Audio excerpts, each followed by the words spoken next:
Coach Andersen, why don't you talk about the process of finding a new defensive coordinator and just some thoughts about the gentleman to your left? Well, obviously when you have change, you have a plan, and I always try to stay one step ahead if I can as much as possible. And then you go through the process, and when you're at a place like Oregon State, there's many, many qualified people that want the jobs that are out there, and I knew at the very beginning Kevin was somebody that I was obviously going to highly consider. We did go through the process, talk to a bunch of quality people, and there's a bunch of quality coaches out there. But in the end of the day, I think you all know me well enough now that I believe in staying close to what my beliefs are and hiring coaches. And it gets old saying it sometimes, and you're probably tired of hearing it, but care about kids and come recruit. And in the case of a coordinator, you have to be able to manage his coaches and manage his players, and also work with the other coaches to fundamentally give us a chance to practice the right way to win football games. And Kevin's done that. He's been with me at a number of different spots. I've watched him continually grow through this process. We've actually watched each other grow through this process, from position coaches to coordinators and so on and so forth. So he's a proven coordinator. I love the fact that he probably doesn't love it as much, but the fact that he's been at a couple different programs the last couple of years is good, because he got to see a new place, he got to see a new version, he dealt with new kids, and so the transformation for him and moving forward is something that he's used to. So the key is to make sure that doesn't keep happening. So we want him here for a long time, and the last thing I will add is he's a quality person, and all those things that we look for at Oregon State and as a football program in the athletics department, and quite frankly in this community, he is definitely that, top notch in all those areas. The transformation for us from a 4-down, 4-3 team, playing cover 3, playing quarters through the years, which we both really grew up in that system, was great. And then there was the year when we sat back and we decided that we needed to start looking to go into the odd front. And Kevin and I were in those meetings from the very first day when we started to dissect, figure out the ins and outs of moving from an even front to the odd front. And there's a lot that goes into that. And Kevin has completely bought in as he went his way at Utah State. He went his way at Hawaii and coordinated his defenses.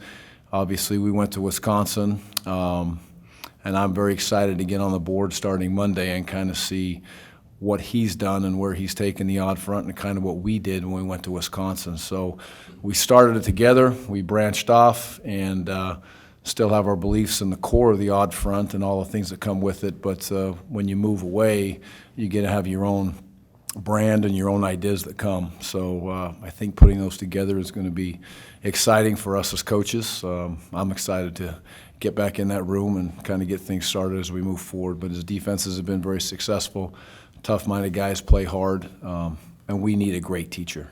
We absolutely need a teacher of coaches. We need a teacher of players, fundamentally sound, technique sound, and demand that every single day that we're doing the right things and we're learning things the right way, from our techniques, from our individual to our group work to our teamwork, to then how we work and present ourselves on the field on Saturdays. And no Fridays next year, all Saturdays this year. So coming at us. But pleased to have him. He's the guy I wanted, and we were able to get him. And thanks to everybody that went through the process. It's always a grind to hire people. But the administration was awesome, as always. And we were patient as we went through the process, and so was Kevin. So I'll leave it at that. Coach Clune, you want to make some opening comments just on being back with Coach Andersen and the opportunity here at Oregon State? Just want to say thanks for having me here. I want to say thanks, Coach Andersen, for giving me this opportunity. And we're just gonna, we're gonna go out there and play hard, play tough. We're gonna play smart, and you're gonna be good players on and off the field. We're gonna be good people on and off the field. But no, I don't really have much of a statement. So. Kevin, the guy sitting to your right's a defensive guy, but I'm sure you have your own defensive philosophy. Can you talk a little bit about that? Well, it's more about where we all started and where we've been since we've been apart. And so, I go back to, 97, 98, 99. I used to come up to Utah. It's the first time I met Coach. Work the camps, try to pick his brain, Kyle's brain, about defense. I was coaching at Fullerton Junior College and Occidental College back then, and trying to figure out what they do. And then I had the opportunity to work for Coach McBride and coach as a GA at Utah. And from that time, that was probably the biggest evolution in my coaching career at the time. And it's based on controlling the line of scrimmage and being tough and players first and taking care of your guys so that they can perform on Saturdays and all those things. So from there, we went down to Southern Utah together, and we had a whole other batch of issues, I guess you could say. But it was we were building that thing. We were building that thing like we had to build a house from the foundation up, and went through a lot of stuff there. And so then he went back to Utah. I went to Weber State, and I coordinated it. And so from there's been some evolution in our philosophies, and it's gone a little bit apart. But it all goes back to that time when I was at Utah, and those things, again, being under the Coach McBride kind of family tree, I kind of say. And then from there back to Utah State, and again, we're back together again and all that. And then from there, again, branching off, he goes to Wisconsin, I go to Hawaii, back to Utah State, all that stuff. So it's all coming from the same place. It's just evolved into slightly different things. And so I'm definitely looking forward to looking at the things that were going on here last year, looking at the things from Wisconsin, showing him the things that we've done at Utah State and Hawaii, and then getting back on the same page. Okay, this is going to be the vision of our Oregon State defense. And then, moving forward, we're going to have our vision, coming up here this spring. But the kids, it's going to evolve towards these kids. And so we have to figure out what the strengths and weaknesses of these players are. And our vision will have to change to fit and mold with these players. And, again, players are coming first here, and we got to put them in position to make plays, and we're going to do everything we can to do that. Hey, Coach, coming to Corvallis and being the defensive coach in the Pac-12, how excited are you? How much fun is it going to be to try to coach defenses in this conference, which is known for having pretty good offenses, too? Yeah, and I grew up in California, and I grew up watching the Pac-10, the Pac-12, and I'm so fired up to get this opportunity. Again, being back, I'm interested to see everything that Oregon's got to have for me here. I can't wait to get back to the beach. I heard the water temperature is like 48 degrees, though. But no, I'm excited. I'm excited for a new adventure. I'm excited for the new challenges that are here. Going up against some great coaches. All throughout this league. I can't say enough. So yeah, I'm very happy to be here. Gary, when Kalani left to take the BYU job, there was a number of recruits that posted on social media they wanted to wait and see who you were going to get for this coaching position. How important was it for you to get someone who shared your same vision to keep that continuity that I know is so important for your staff, and kind of what went through your head as you were looking for a replacement there?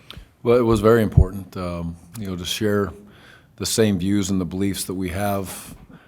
I believe we're extremely unique with the way we handle our student athletes day in and day out, and how we want to be involved with them. And there's different ways to do things. There is no right way or wrong way, but our way is our way, and Kevin's very used to that. It's not hard for him to walk in there and today be gathering the syllabuses and creating the academic books for the kids on the first Friday when school starts. He's done that for a long time. So the transition is clean and easy and simple. For some coaches, that would be kind of almost mind-boggling to be that involved and that intertwined with the student athletes. So that's very helpful for us.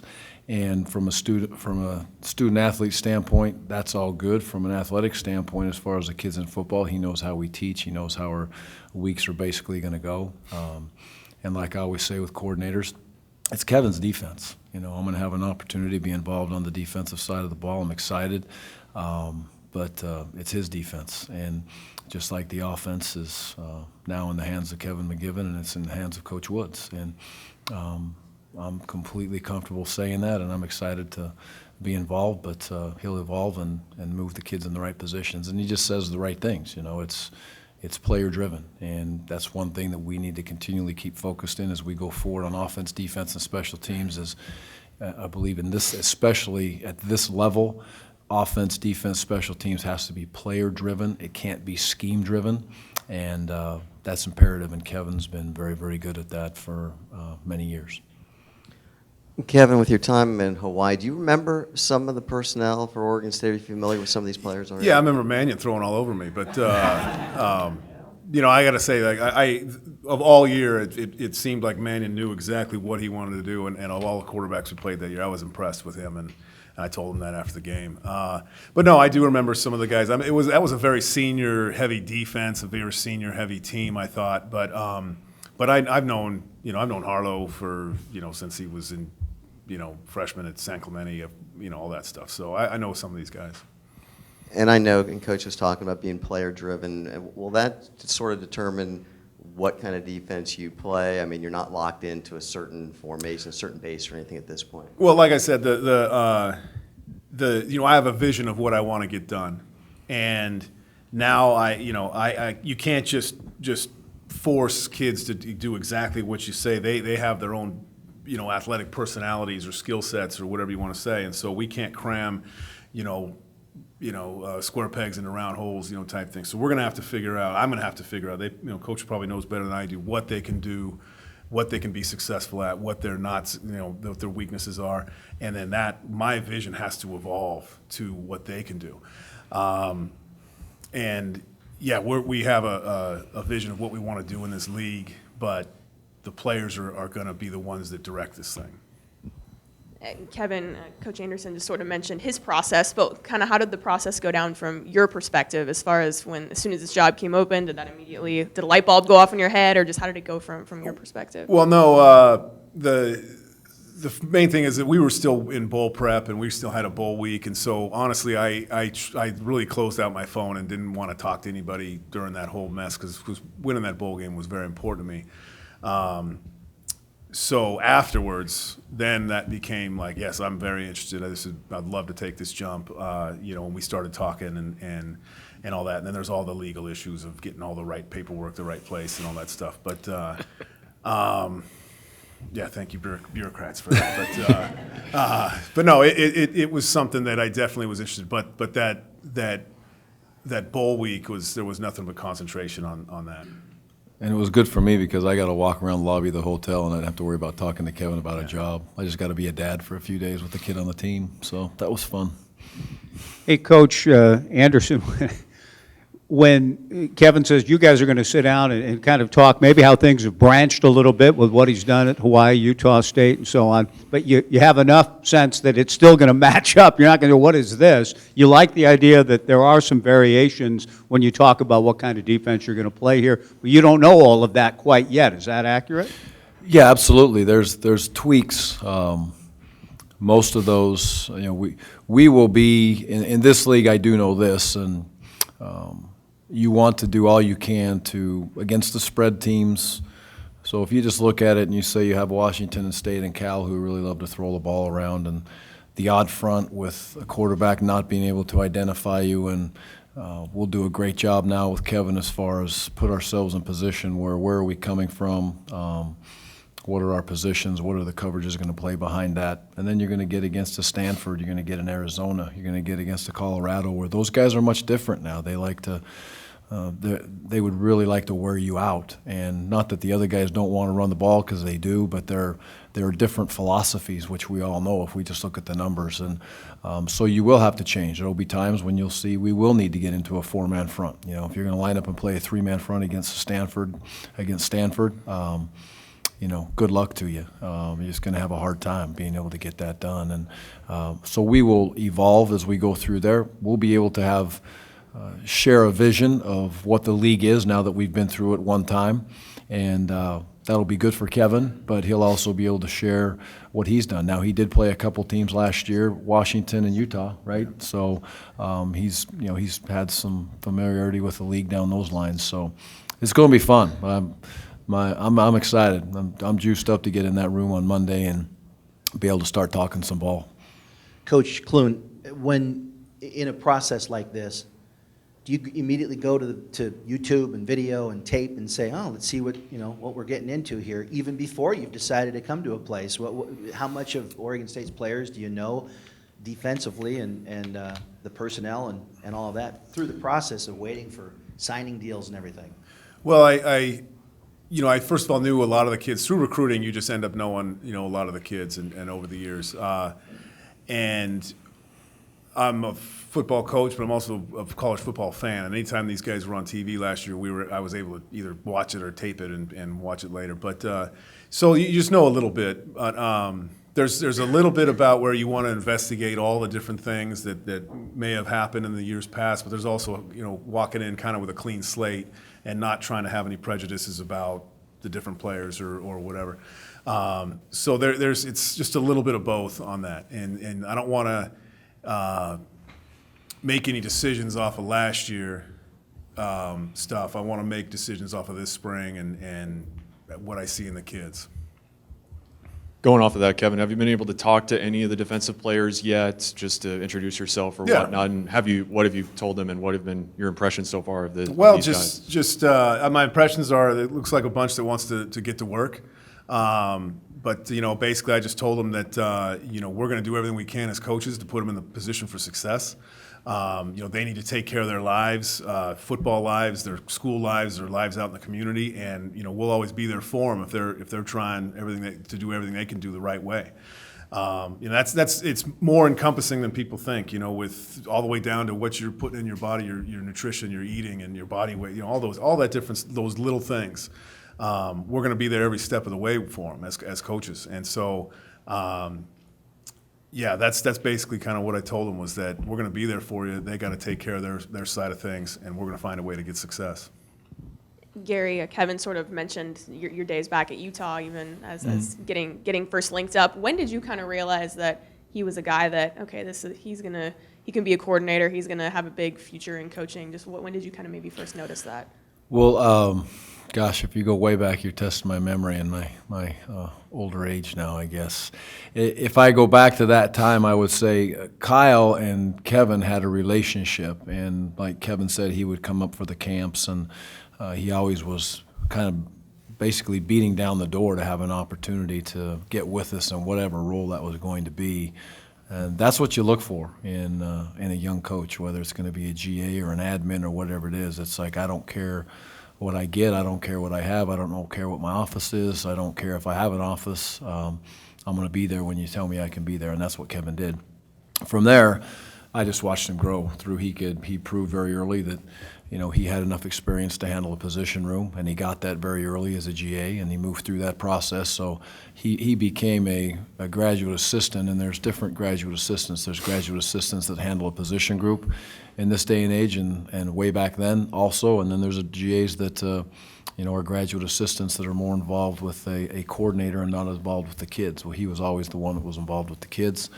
When he got into a position group, he handled them very well and professional. I watched him take a defense at Southern Utah and implement it as a coordinator, and it was very clean, and we had a team that when they had some success, they handled it well. When they didn't have success, they were able to continue to fight, but they were well taught, and he had to teach coaches then.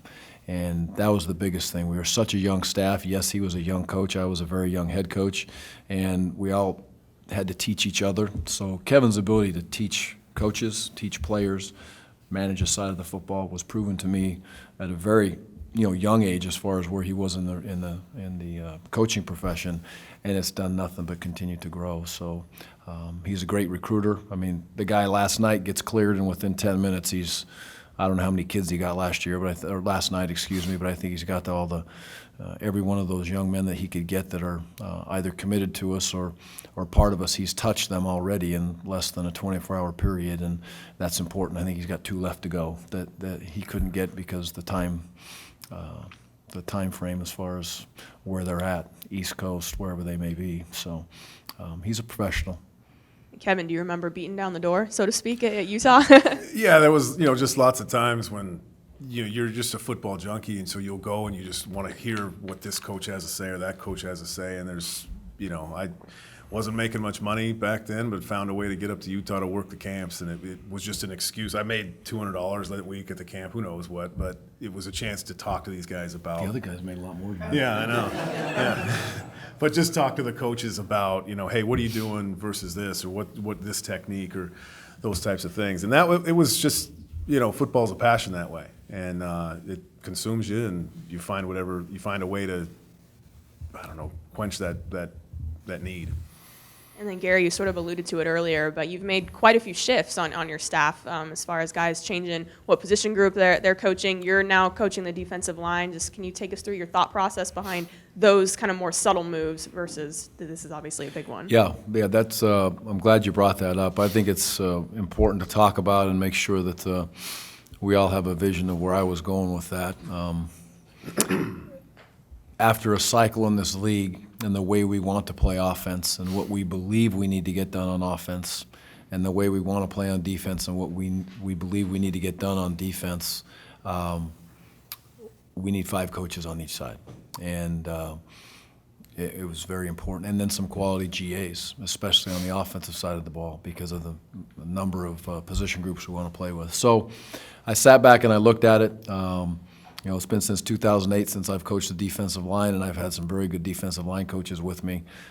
There's an opportunity for Coach Chad to take a step, and it's always important for me to build players, and it's always important for me to build my guys, and my coaches are my guys. And this is a great opportunity for Chad to get into the back end of the defense a little bit and grow and develop, and you always try to, again, stay one step ahead of things. And you know, obviously, you just look at it as a head coach and you break it down and you say, well, what's next? How are you positioning your guys to be as good as they can be as they move through their careers? It's a great opportunity for Coach Chad. He's excited about it. He's up there right now studying like crazy and getting to be improving himself and moving himself in the direction to be the best outside linebacker coach he can be. For me to coach the front, that's something that I don't have to be involved in the meetings. Again, it's Kevin's defense. He'll build as he wants, but the language, the communication that Kevin can share with me, you know, 15 minutes before a position meeting and say, okay, here's what we want to do, Coach. We've got this, and this is like that, and we'll speak the same language, and then I can carry that over, and I know exactly what he wants from the defensive front and how he expects those guys to play, and so it's good for me, and it's exciting to me to get involved in that area. So great for Chad. Moving the position to where there's 2 DB coaches, I thought that was imperative.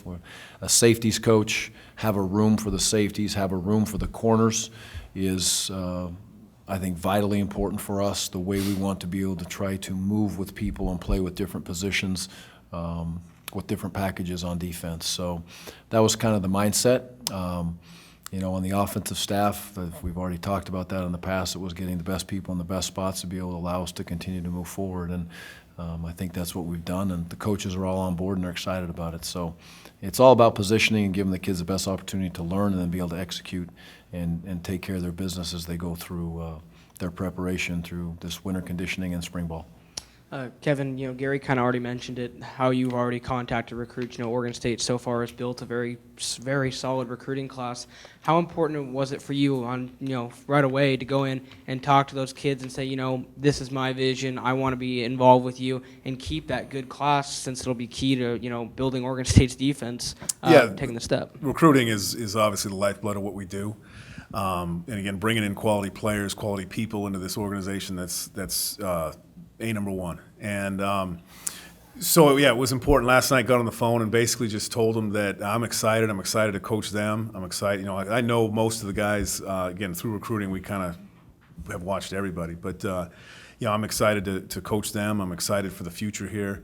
There's a lot of great things. And so we just kind of start with that and then discuss all the issues and questions they might have and yeah, move on from there. But, yeah, I've got a couple more guys I got to hit, but got a good chunk of it done last night. And Gary, you mentioned a few weeks ago with some of the early signees who will be here. Some of them are already here, I think, community college players and for the new coach as well. How much does it help to see that you're going to have early people here, early high school and community college players, and in the future? I know Seth took advantage of that. Do you want to see more of that moving forward? Will that help the Beavers? Well, I'm mixed. I only want to see more of it when the young man, the family, and we really believe he can handle it. It doesn't make you a quality Division I football player because you're prepared to come out in January, or in our case, sometimes March, to get into the spring quarter. What it does is it gives a kid an opportunity if he's prepared. So do I like it from just a football standpoint? Absolutely, yes. But it is a different transformation because there's For us, there will be a total of 8. Really, right now, there's 3 this quarter. We're hoping to have 5 at the next quarter when we start. That's not 25 guys, so there's 3 new ones and a couple walk-on kids. So that is different than walking in with your class. So the kids have to be able to handle that. But I like it because they get into the off-season. Now they've gone through an off-season training program. They've gone through spring ball. They know how to adjust to school. They've lived by themselves or on their own.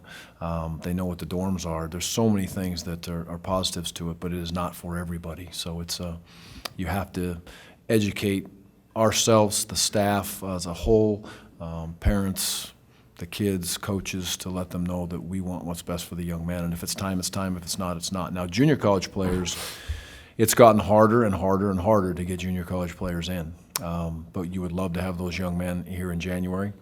It doesn't always work that way, but we truly would like to have them here in January or in March.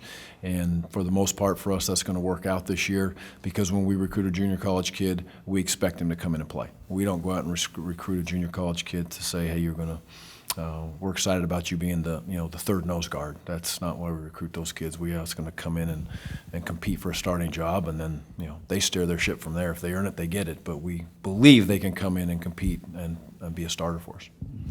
Coach Clune, as the defensive coordinator and inside linebackers coach, in your view, how do those 2 things work together? Why those 2 positions, so to speak? I love coaching the inside linebackers. I think that that the toughness and just the characteristics that make a good one are just so much fun to coach. It's real football type stuff, and most backers are self-made. They're not just ready out of the box. Some are, but most are made through hard work. A lot like an O-lineman or something like that. But really, one of the main reasons I like coaching from that position is because the inside backers have to do so many checks with everything they do up front, with the running the defense, and they're involved in the run and the pass, and they have all these different responsibilities. And so if I can see in their eyes that there's a bit of hesitation, then I know as a defense we have to slow down just a little bit and reteach something. If there's no issues and they're ready to roll and they're hitting it as fast as they can, then I know we can move on, we can go forward. And so being in that room with the inside backers, I think, is important for the flow of the entire defense. When you talk about self-made guys, you coached Bobby Wagner, a guy who had one offer, Utah State, and look where he is now. So I'm just wondering if he, as a coach, is an example of what a guy can do when he just goes to work at his craft. Yeah, and Bobby's one of my favorite people, and he's got a lot of talent, but the thing that makes him one of my favorite people in the world is just how he attacks his work every day and how he goes about it and how much he wanted from, he was an 18-year-old with us, and how he matured and worked hard and got to where he is today. And when I still watch the Seahawks play, I'm so happy to see just the way he loves the game. You can tell through the screen that he loves playing. He loves playing with those guys. He loves playing for that team. And that's something that we're trying to instill. We're trying to, we're taking, young men, teenagers, and trying to, teach them how to be men and mentor them the whole way through and attack this game of football the way it should be. But yeah, I can't say enough about Bobby, one of my favorite people. Gary, If your defensive line is struggling, can he yell at you? Absolutely. We'll figure that out. Hopefully, we recruit well enough where there's not much of that. So he'll make them all work together. It'll be a good thing for us. Real quick, guys, this has nothing to do with today, except you guys have been coaches. You coached at Southern Utah. I don't know if it was ever 0 degrees, but when it is 0 degrees and you're playing football, is that an equalizer? Is it tougher? I mean, I don't know if you've been in that situation, but Bobby Wagner is on Sunday. Yeah. So a lot of it's just weird mindsets. We were at Southern Utah. We played one of the coldest games. I was up in the booth that day because I didn't want to be outside. No, I'm kidding. But I was up in the booth, and it was cold in the booth. And we could hear at halftime. We could hear the other team's coach yelling at the players, and he's basically accusing his guys of being soft because they're huddled around in their jackets, huddled around the heater. And look at Southern Utah; they don't have jackets, and they're not huddled around there. Well, we didn't have jackets, and we Exactly. didn't have a heater, so we just had to do what we had to do, and we ended up winning that game. But yeah, sometimes it can be an equalizer, but you just go out and bang. It's football. They're playing Minnesota, right? They're playing.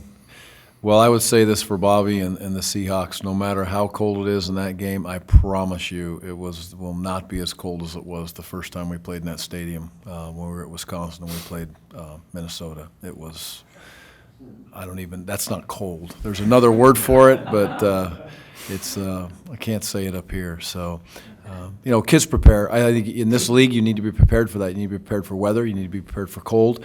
And the crazy thing is when we talk about that, those are the games that mean a lot. When you are in November, you have a better chance to get into those situations, whether it be rain, whether it be snow, whether it be wind, whatever it may be, freezing temperatures. And so I do believe you have to train your kids to understand and have the maturity and the toughness to deal with the elements, whatever they are. And there was a couple learning moments that I think we had this year, and we did not play in a cold game this year. We didn't play in a wet game this year. We didn't play in a game where you would say, oh my goodness, you can't function because the rain has changed the game or the cold has changed the game. We didn't.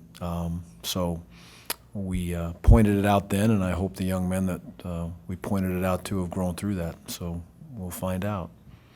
Kevin, you've sort of alluded to your time at Southern Utah a few times. Just what did that time mean to you as far as influencing your coaching career? Just because, you guys were building a program, and that was your first, time to coordinate. Yeah, and I've coached at junior college and Division III, and I've coached high schools, and there's a lot of hats you got to wear at those levels. And Southern Utah was one of those places where we were doing the laundry, and we were stitching up the jerseys, and I had to paint the field. Yeah, we painted the offices. I had to paint the field sometimes, all that stuff. But it was really a chance, myself and then our offensive coordinator was Aaron Roderick at Utah, and we were able to just create defense, do things, and it wasn't under a microscope because it was Southern Utah, and you probably can't tell me what color Southern Utah wear.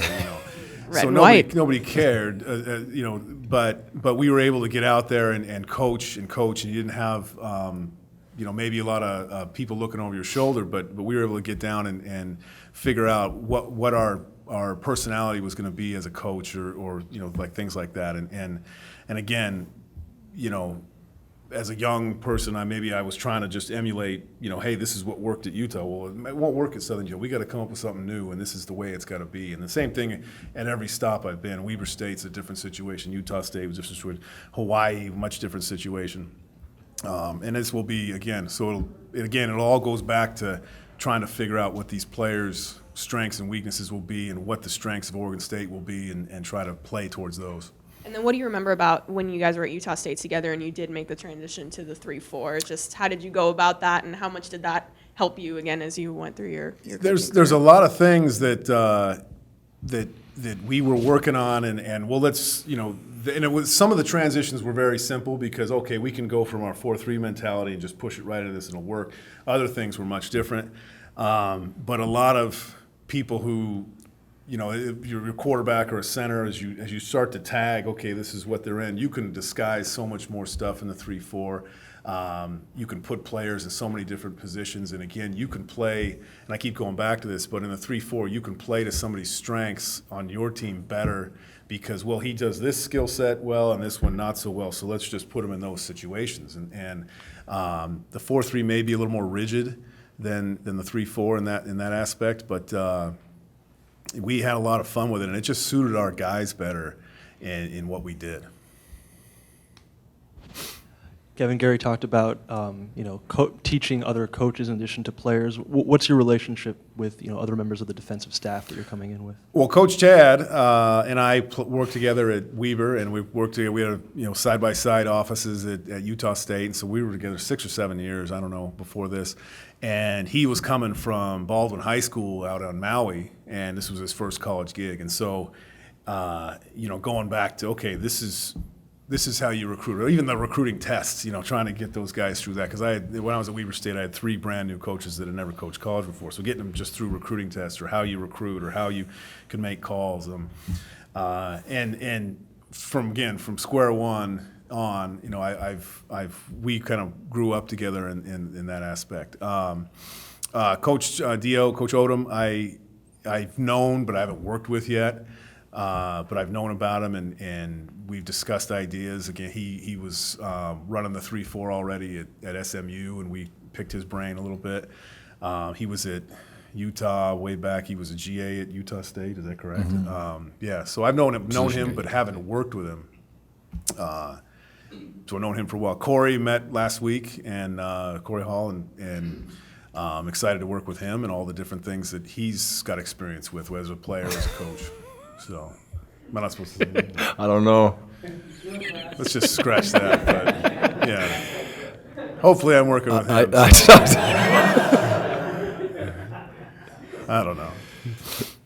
I mean, and Gary, since you were last up here, Isaac is declared for the NFL draft. Kind of, how did you find out from him, and kind of just where do you think that leaves the offensive line without him?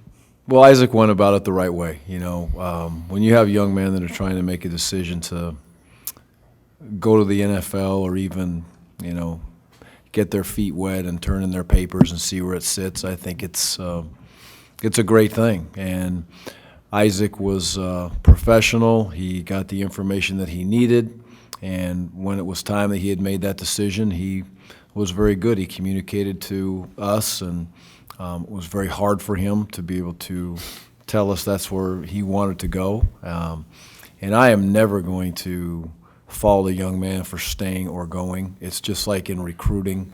I believe even with my own children, when they grew up, when they make a decision, I'm going to give them the information that I can give them once I think they're old enough to handle that information, and then I'm going to let them make a decision. And that's exactly how I handle these scenarios. So he believes it's best for him, and that's all that matters. As long as he believes that it's best for him and that's where he wants to go, I'm in complete and full support. I just want to make sure when a kid makes that decision, he's not getting bad information. Well, with his daddy and his past and his knowledge of the game of football and the people surrounding his life, that with his mom and dad, he made the decision that he definitely felt was best for him. So I'm in full support. Would we like to have had him? Absolutely, yes. But we're in full support of him moving forward, and I hope he plays in that league for 10-plus years and is an All-Pro. This question's kind of for both of you.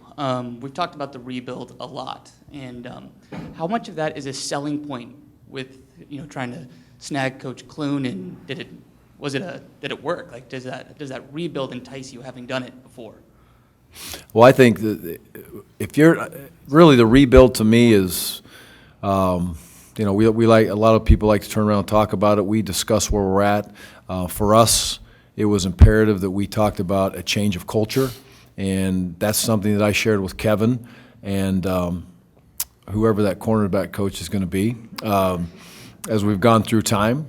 And when we talk about a change of culture, I believe that was exciting for Kevin, because when we broke it down as a staff, and I worked on this for many hours on the airplane, I actually read a couple books. I'm not a big reader, but read a couple books throughout the time on my planes, and we needed to get into a situation to say, we want to change the culture. What do we have to do to change the culture? That's number 2. Why are we going to change a culture? That's number 1. And then number 3 is, how do we sustain a culture change? And I presented that to these guys and communicated with them, let them know exactly where I think we are, communicated that with the team in a team meeting and in no uncertain terms. And that is our vision. That is our driving force. And there's a lot behind that, and that's going to drive us all the way through this next season. And it's a plan that's scripted out, and I'm looking forward to following that. I think that was good for Kevin.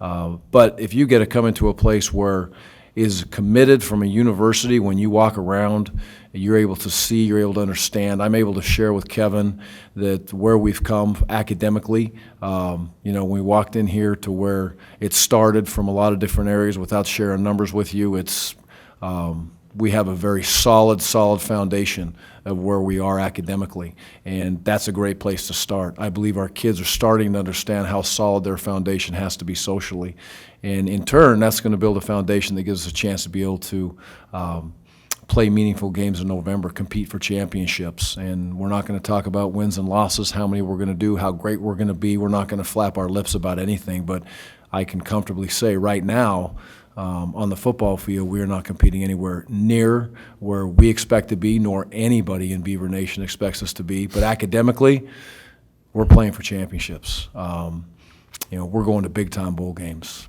and that's a great start. And I shared that vision with Kevin, and that is our foundation, that is our belief. And so in turn, I think that's contagious for coaches, I think it's contagious for kids, and I think it's contagious for competitors. So if that doesn't drive you as a coach or a player, then like I always say, there's a lot of places you can go, but it's not here. And, I don't know about the past. I don't want to even talk about the past. The reason why this is enticing for me is the direction this is going and the things that can happen in the future. And working with the right guys, knowing that this is the direction we're going to go.